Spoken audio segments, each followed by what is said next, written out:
A key LSU defensive back arrested over the weekend. We're talking about it. It's Locked on LSU. Let's get it.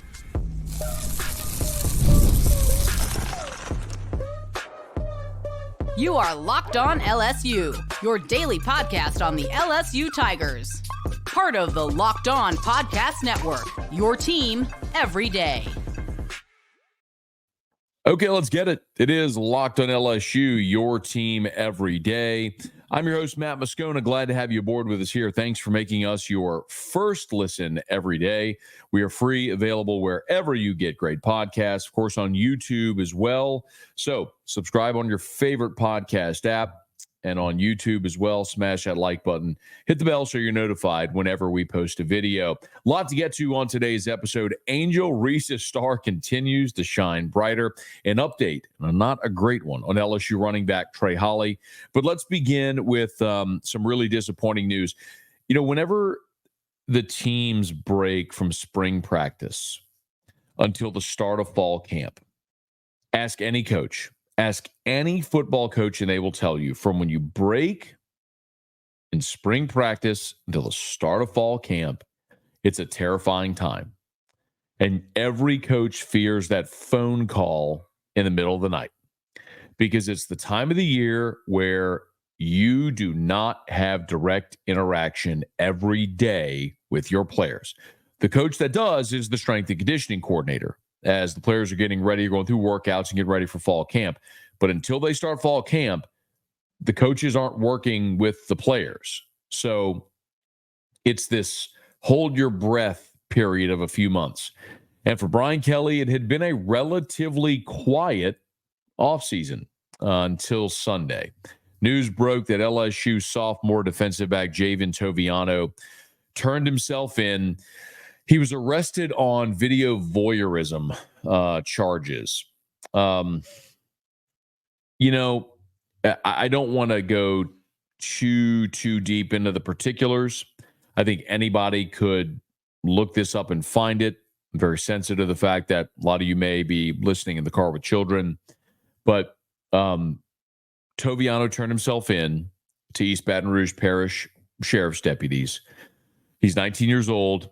And he's accused of having recorded himself having a sexual encounter with a female, recording it without her consent. So the woman apparently discovered the video on Toviano's iPad, and he had recorded it allegedly through a clock with a built-in camera that was near the bed. That's according to all the reports that are out there. Listen, I don't have any comment on that. I think we can all understand why that's wrong, right? So I'm not, there's a law against it. So I'm not here to litigate this on this show or tell you what's right or wrong. I think we can all determine as rational adults what is right and what is wrong. My job is to talk about sports. So Javin Toviano will have his day in court. He's afforded due process like every other American. So I'll let that process play out. And as it, I'm not trying to avoid the subject, but I've just done this for long enough to know that, man, you start convicting people of things in public forums, and it doesn't always work out for the best. So I'll afford Javin Toviano due process in his day in court, like every other American is entitled to, and I'll stick to how this may impact LSU football in 2024. So let's go back. So Toviano, if you're not familiar, Rivals rated him as a 5-star. He's out of Arlington, Texas, the Dallas area. Rivals rated him a 5-star. In the composite, he was a 4-star, the number 5 safety in America. But as we all know, last year, LSU's defense struggled mightily, and Toviano played a good bit of corner and of nickel for LSU in 2023. And that defense that really, really struggled. But Toviano and Ashton Stamps were a couple of freshmen that saw really massive roles on that defense. As a true freshman, Toviano played in all 13 games with 3 starts. By the end of the season, he had kind of emerged as a starter. His first career start was against Alabama. So in November is when he became a starter. And look, the defense was really bad, and they were looking for options, and Toviano at that point had come along. I don't know necessarily that Toviano was a shoe-in to be a starter in 2024 either way. I went back and looked at a lot of my notes from spring football, the media availability that we had. And Toviano was not running with the ones at cornerback. Now, that's not to say Toviano couldn't have maybe found a spot as a safety or a nickel or star or some other role like that, or maybe at cornerback. But there was a lot of rotation. And it's fair to point out as well that, I spoke to Brian Kelly on Monday at SEC Media Days, and, would encourage anybody to go back and listen to that interview. But, I spoke to him one-on-one, and I asked him about the defensive backs, and Kelly was pretty clear in what he told his coaches in spring. It was not go find a pecking order. It was, let's find out who we have confidence in, what they can do. And then in fall camp, we'll start to arrange sort of an order. So a lot of different guys got a lot of different opportunities. Now, if we operate under the assumption, and it's worth noting as well that Toviano, because of this arrest, is suspended according to university policy. LSU released a statement saying that he was suspended according to university policy, and they'd have no further comment. Okay, that's how LSU handles this. Fine. But if we operate under the assumption that Javin Toviano is not available this fall, and I don't know if that's the case, but because he's suspended indefinitely, we're going to have to operate from heretofore as if he won't be there until he is. You are getting Zy Alexander back. And part of my conversation with Brian Kelly on Monday as well was about Zy Alexander. And Kelly said that the expectation is for Zy Alexander to be ready to go for fall camp and for the start of the season. That's a huge boost. I mean, Alexander played in 8 games for you a year ago, started all 8. He effectively missed the month of November in the bowl game. But prior to that, he had played in 39 career games with 36 career starts in his time at Southeastern Louisiana. So it's a very veteran player who was your best defensive back a year ago when he was healthy. Ashton Stamps is back. He started 4 games as a freshman a year ago. He did battle a series of injuries that he tried to play through a year ago. Word is he took care of those this offseason and hopefully is 100% ready to go for fall camp and maybe for this season. You've got 2 Ohio State transfers in J.K. Johnson, who started 14 games. Started 2 games at Ohio State with 14 games played. And then Jair Brown, over 2 seasons, played in 14 games with just 1 game started. So you have 2 guys at Ohio State were role players there in their time in Columbus. And then there's kind of a couple of other wild cards there in the secondary for LSU. Sage Ryan, over his time in Baton Rouge, has played in 31 games with 12 starts. And he has started at nickel. He has started at corner. And in spring, we saw him playing safety. And I asked Brian Kelly this past Monday at Media Days about Sage Ryan. And he said they hadn't quite determined yet what they're going to do with Sage Ryan, if he's going to play corner or safety. He played safety in the spring, but if they need him at corner, they'll play him at corner. So we'll see. The other wild card, of course, is P.J. Woodland. And P.J. Woodland is the true freshman out of Mississippi who at times during spring was taking reps with the first team. So maybe P.J. Woodland's a guy that wins a starting job, but understand what we just ran through. Your most experienced defensive back is Zy Alexander, who's coming off a torn ACL. You've got guys like Ashton Stamps, J.K. Johnson, Jair Brown, who, Stamps has started 4 games as a freshman. Johnson started 2 in his time at Ohio State, didn't play at all a year ago due to injury. And Jair Brown in 2 seasons at Ohio State started 1 time. You just don't have a lot there. I don't know that, again, I want to reiterate, I don't know that Javin Toviano is going to be a starter or would be a starter for LSU. But LSU in the secondary is not at a point where it can afford to lose viable options. And Toviano, who played in all 13 games, starting 3 times a year ago, could play corner or safety, is most certainly a viable option. So we'll follow this. Again, Toviano afforded his day in court like everybody. But this is a big blow for an LSU secondary, which is short on numbers and experience and can ill afford to lose anybody, but they might very well be without Javin Toviano here to start camp, and we will see for how long that might be. Okay, it is Locked On LSU. I don't really intend for this to be a legal episode, but Trey Holly, the LSU running back, his legal situation continues to roll on, and there was some disappointing news. What does that mean for LSU's running back room? We're talking about that next. Locked On LSU, your team every day.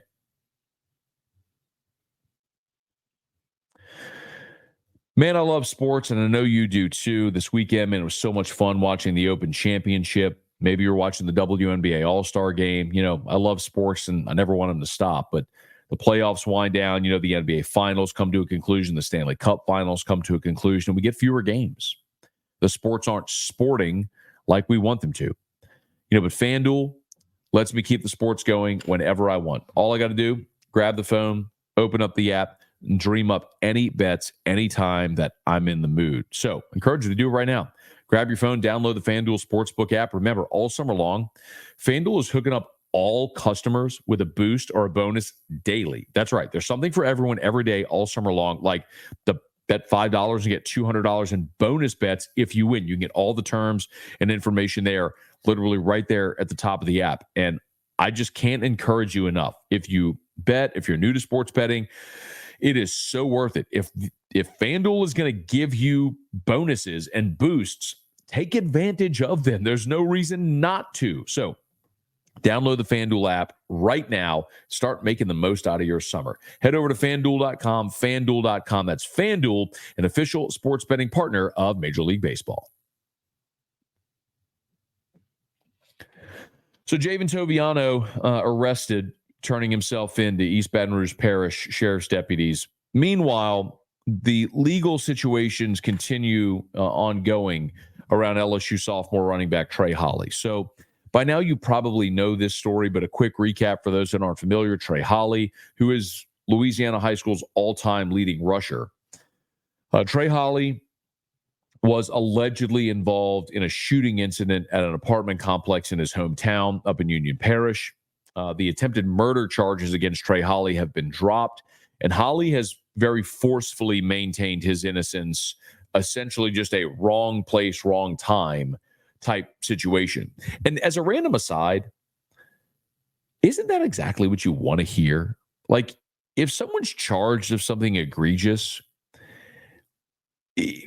when the person gives a veiled statement, this sort of vague statement, you kind of go like, eh. When someone comes out like, hey, that wasn't me, man, it was him. I had nothing to do with this. I'm going to tell y'all I had nothing to do with this. Like, you go, okay, all right, I believe that guy. That's effectively what Trey Holly did. He came out very forcefully claiming his innocence. And LSU has supported him all the way. He has been able to continue. He's been enrolled in school and has been able to continue with online courses. LSU has provided Trey Holly with a workout regimen. He has not been able to work out with the team because of his arrest. He was suspended, as is Javin Toviano. That's a university policy, by the way. So we presume he's been able to stay in shape. And all along, there have been these dates along this legal process where it appeared as though Trey Holly's situation was coming to an end, a conclusion. I asked Brian Kelly after the last practice of spring drills about Trey Holly, and he said they expected it to be finalized within a couple of weeks. Well, as we know, the case dragged on. About a month ago, we learned that the judge in the case, who is J.R. Belton's father, J.R. Belton is a LSU recruiting staff member, had to recuse himself from the case. So a new judge was appointed, and it was projected that this case wouldn't actually proceed until mid or late February. So that would be after the season. And then on Monday at SEC Media Days, I asked Brian Kelly for an update, and he gave what looked like a really, really very positive update. And that was that the case was expected to be adjudicated this coming week. And they fully expected to have Trey Holly available for camp and for the start of the season. Well, that was on Monday when I spoke to Brian Kelly, and he gave me that report on the record. And just one day later, Tiger Rag magazine reported some unfortunate news for Trey Holly.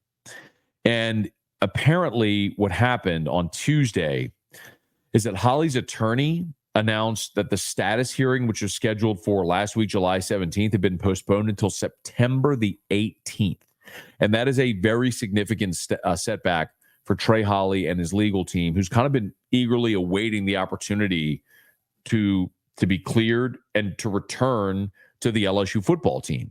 So the prosecutor requested the change of date, and apparently there's still this ongoing, the process of discovery is still ongoing. So, this quote in Tiger Rag from Attorney Small says, quote, "The status conference previously scheduled before Judge Claymont in Union Parish for tomorrow, the 17th, has been continued to September the 18th at 1 p.m. The prosecutor and I requested this change of dates because the state's still in process of providing to me the evidence which I'm entitled pursuant to my various pretrial discovery motions." So the unfortunate part of this is if you look at the 18th, you're into week 3 of the season. Now, I understand for Trey Holly, this legal matter is far more significant. The resolution of this is far more significant than football. We all love football and want Trey Holly to be able to play. But you're talking about a young man who's charged with felony behavior. He's got to get this cleared. So that obviously is going to take precedent, and they're going to do what they have to do to make sure that he is cleared. Similar to as I spoke about with the Toviano situation, I'm not a lawyer. I'm not a legal expert. I'm not going to sit here and give you any type of legal opinions on the whole situation, the matter, because I don't know. But what I can do is tell you what Trey Holly's absence likely means for LSU from a football standpoint.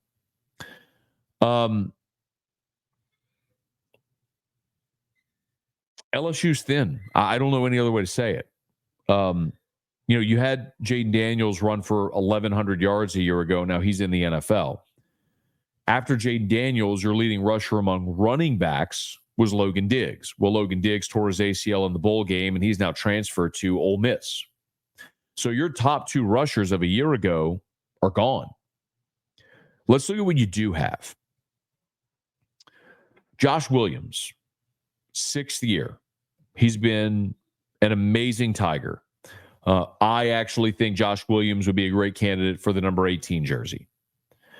But in Josh Williams' career, he's played in 47 games with only 10 starts. And in a season, Josh Williams has never had more than 97 rush attempts. And that was Brian Kelly's first year in 2022. He ran for 6 touchdowns that year.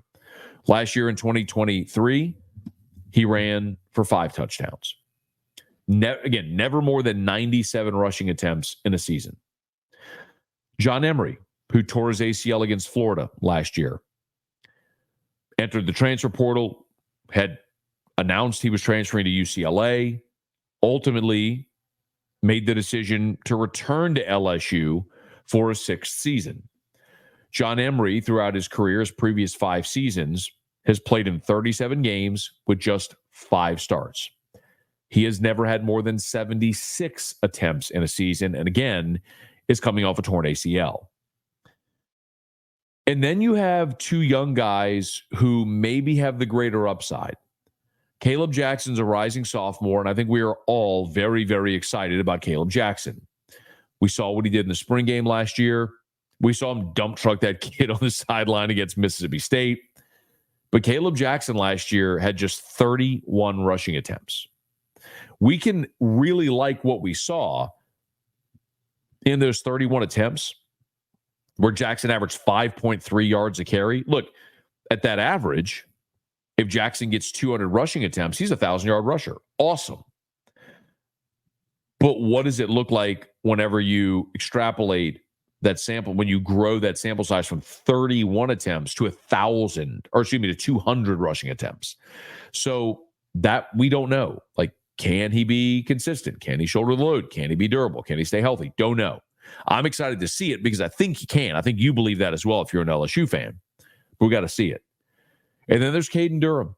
Caden Durham's one of the highest rated running backs in the country and coming out of high school, but he's still a true freshman. Caleb Jackson was a freshman a year ago who ran for just 31 attempts. The best freshman running back in LSU history was Leonard Fournette back in 2014, ran for 1,000 yards. You have to prepare for that, though. And LSU knew, Les Miles then knew they were going to lean on Fournette because he was a generational back. I don't think anyone's expecting that from Caden Durham. Now, the 4 guys I just mentioned, if they're healthy, you got a pretty good rotation. You got a very steady running back in Josh Williams. You got a potential bell cow in Caleb Jackson. John Emery's a really good change of pace back who can give you 5 to 7 touches a game, either running or receiving. And then Caden Durham could be fresh legs late in the game. Maybe a guy that as the season goes along continues to emerge. But what if you have an injury like you did last year with John Emery? You're really thin on numbers. And you don't have a quarterback like Jaden Daniels, who is going to be your leading rusher. Garrett Nussmeier last year had 1 rushing yard. 1. So you're in a spot. Again, we don't know a ton about what Trey Holly will be on the field because we haven't gotten to see a large sample of it. But you need numbers, and you're lacking numbers right now. So for Brian Kelly, there's no doubt they'd love to have Trey Holly back. But imagine where you'd be if John Emery was in Westwood right now, getting ready for a season with UCLA. You'd be down to Josh Williams, Caleb Jackson, and Caden Durham, and that would be it. So we got to continue to follow the Trey Holly situation as it unfolds. Hopefully it can find a more rapid resolution than what it looks like right now, because Tigers could sure use some depth in that running back room. Okay, it is Locked on LSU, your team every day. Our show today is brought to you by FanDuel. Make every moment more. As the playoffs wind down, the sports stop sporting like we want them to. But this summer, FanDuel is hooking up all customers with a boost or a bonus daily. That's right. There's something for everyone every day, all summer long. Visit FanDuel.com to get started.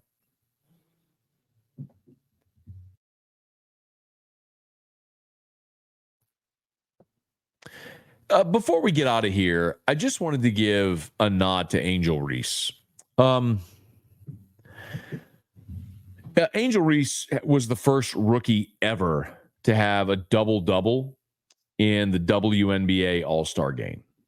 And we know that she has had a record-breaking start to her career. She's broken the record for consecutive number of double-doubles in the WNBA, not just for a rookie, for any player. And now, obviously, this great accomplishment in the All-Star Game. Some of the clips of Caitlin Clark and Angel Reese were on the same team, so it was nice to see them on the same team. And Clark assisting to Reese was really cool. They both spoke about it afterwards. Listen, I'm not going to sit here. I didn't watch a minute of the All-Star Game, and I'm not going to sit here and break down the WNBA or women's basketball here. This is Locked on LSU, and when the LSU women's team is relevant, we're certainly going to talk about it, because my job here is to talk about the things that you find interesting, and that's going to be relating to LSU sports and athletes that you find interesting. Well, Angel Reese, of course, is a former LSU Tiger who is in the very early stages of not only becoming a very notable women's basketball player, but a celebrity in the way that Olivia Dunn is a celebrity, or Shaquille O'Neal or Odell Beckham are all celebrities. Odell early in his career with the Giants was a dynamic receiver, but being in New York, he became a very famous person. Shaquille O'Neal, of course, is a Hall of Famer, but he's also achieved massive levels of fame off of the basketball court. And something's very difficult to do. And Angel Reese feels like she's moving along those lines. So I wish her well, of course. My very, very limited interactions with Angel Reese during her time at LSU were very positive. And, whenever Angel Reese and Caitlin Clark went to the WNBA, it was sort of this, I think LSU fans wanted to pit it as this two-headed monster going to the league. And the very real truth, the honesty is, if you actually go look at any of the television ratings, the common denominator was Caitlin Clark. Caitlin Clark was the one that was driving attendance and TV ratings and those sorts of things. When Clark and the Fever played Reese and the Chicago Sky, you'd get a massive number. But when the Sky were playing anyone other than Clark and the Fever, you didn't get a number. And you got TV ratings literally every time the Fever played. Caitlin Clark was the driver. But the more that Angel Reese continues to play at the level she is, the more it becomes, I use this very loosely, but the possibility of what Magic and Bird were after that 79, Final Four. And they came in the NBA together, and they really catapulted the NBA into the mainstream. It's hard to believe, but I mean, you had NBA Finals games that were tape delayed in that era. Now the NBA is pushing the NFL, and I think will in another decade or so become the most popular sport in America, just when you look at the way things are trending. I'm not saying that the WNBA is getting there. What I'm saying is the WNBA now, because Angel Reese is holding up her end of the bargain the way Caitlin Clark is, you may be having a 1979 Magic Bird moment with Clark and Reese that I'm not telling you they're going to propel the WNBA to being the most watched sport in America or even a top 5. But it can propel to a level of relevancy that the WNBA has not had in its quarter century of existence. And Angel Reese deserves a tremendous amount of credit for that, not just because she's famous off the court, but because she continues to oblige with a play on the court. And that's pretty cool because LSU will always have that connection with Angel Reese, the Bayou Barbie, who was a massive part of leading LSU to its first ever women's basketball national championship. We'll continue to follow it as the season goes along. Okay, that's going to do it for us here. We appreciate you for being here. Again, please, on your favorite podcast app, subscribe, rate us, leave a review. If you're on YouTube, smash that like button, subscribe to the channel, hit the bell so you're notified whenever we post a new video, and let a friend know that if they love the Tigers, we got you here every single day for Locked on LSU, your team every day.